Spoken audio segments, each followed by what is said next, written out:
اور یہ ہمیں ملی کس لیے؟ اللہ تعالیٰ فرماتے ہیں تبارک الذی بیدہ الملک وہو علی کل شیء قدیر الذی خلق الموت والحیاۃ لیبلوکم ایکم احسن عملا. بہت بابرکت ہے وہ ذات جس کے ہاتھ میں پوری کائنات کی بادشاہت ہے، وہ اصل مالک ہے، جس نے موت اور زندگی کو بنایا. یہ موت اس کی بنائی ہوئی ہے، اس کا فیصلہ ہے. کس لیے بنایا؟ لیبلوکم، تاکہ تمہارا امتحان لے، تمہیں آزما کر دیکھے. کس بات میں آزمائے؟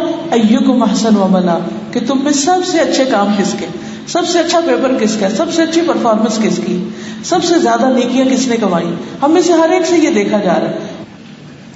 اور آج ہم اپنے آپ کو دیکھیں کہ ہم واقعی اپنی آخرت کے لیے کتنی تیاری کر رہے ہیں. دنیا کے ایگزام کے لیے پھر بھی تیاری کر لیتے ہیں، لیکن آخرت کے لیے ہم کتنے فکر مند ہیں اور کیا ہے ہماری سوچ، اس پر ہم سب کو ضرورت ہے سوچنے کی.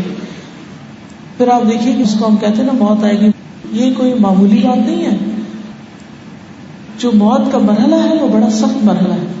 آپ سب نے اپنی اسلامیات کی کتابوں میں پڑھا ہوگا کہ نبی صلی اللہ علیہ وسلم پر جب موت کا وقت آیا تو کس طرح آپ صلی اللہ علیہ وسلم کے پاس پانی کا پیالہ رکھا ہوا تھا، آپ اس میں ہاتھ ڈالتے تھے اور گیلے ہاتھ اپنے منہ پر پھیرتے تھے اور فرماتے تھے کہ ان للموت غمرات و ان للموت سکرات، کہ موت کی بے ہوشیاں ہیں اور موت کی سختیاں ہیں، یعنی موت کے اپنے ٹارچرز اور پینز ہیں.